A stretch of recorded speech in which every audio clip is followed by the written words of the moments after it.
ప్రజలారా, నా కృషి చేత కాదు, ఏదైనా నీ కృప చేతని కార్యము సఫలము చేయుచున్న నీకు ఘనత మహిమ ప్రభావాలు అంటున్నాడు. ఏమండి? అందుకే అన్నాడు, చదవండి అన్నమాట,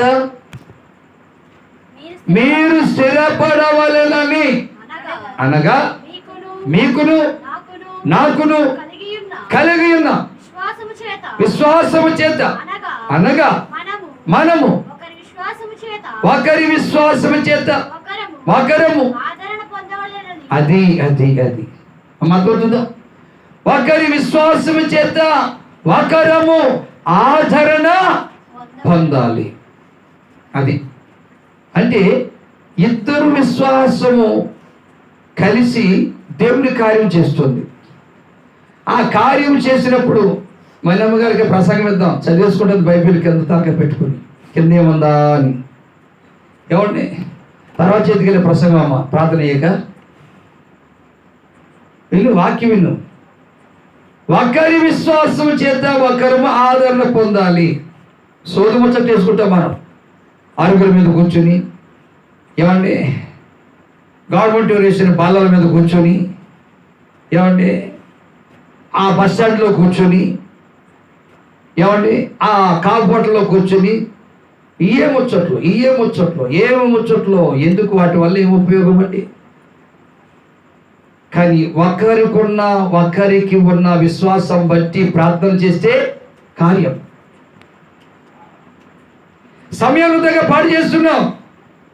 ఈ ఆసక్తి మీలో రావటం లేదు. ఈ విశ్వాసం మీరు పొందలేకపోతున్నారు. ఇక్కడ పౌలు గారు అంటున్నాడు, మీరు స్థిరపడవాలనే. ఇంత వయసు వచ్చినా స్థిరపడలా, బాప్తిసం పొంది ఇన్ని సంవత్సరాలైనా స్థిరపడలా, రక్షణ పొంది ఎంత కాలమైనా స్థిరపడలా. కాబట్టి మీరు స్థిరపడాలి. మీరు స్థిరపడాలంటే నీకున్న విశ్వాసాన్ని బట్టి, నాకున్న విశ్వాసాన్ని బట్టి ప్రార్థనా కూటమి ఏర్పాటు చేయాలి. ఆ ప్రార్థనా కూటమిలో ప్రార్థన చేస్తుండగా దేవుని అభిషేకం వస్తుంది. దేవుని ఆత్మ, దేవుడు మన మీదకు దిగి వచ్చి మన ఆశలు నెరవేరుస్తాడు, మన కొరతలు తీరుస్తాడు, మన బలహీనతలు తొలగిస్తాడు, మనల్ని బలపరుస్తాడు. ఆయన బలపరుస్తాడని విశ్వాసం మనకు ఉండాలి.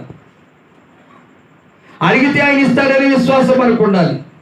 అందుకన్నాడు, మీకును నాకును ఉన్న విశ్వాసం చేత ఒకరికి ఒకరము ఆదరణ పొందవలెనని. ఖాళీ ఉన్నప్పుడు నలుగురు విశ్వాసులు ఒక ఇంట్లో వచ్చిన ప్రార్థన పెట్టి నలుగురు ప్రార్థన చేయండి, ఆ విశ్వాసానికి రండి.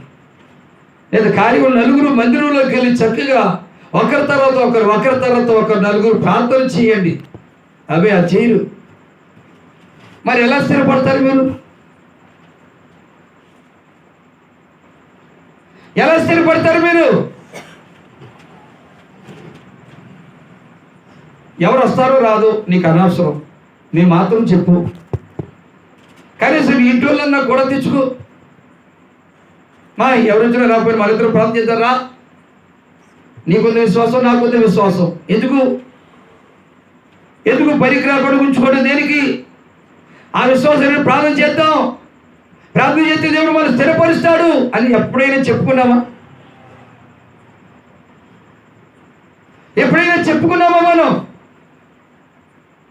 చదవండి. అక్కడ చూస్తే ముందుకు వెళ్తే చక్కని మాటలు చెప్తున్నాడు.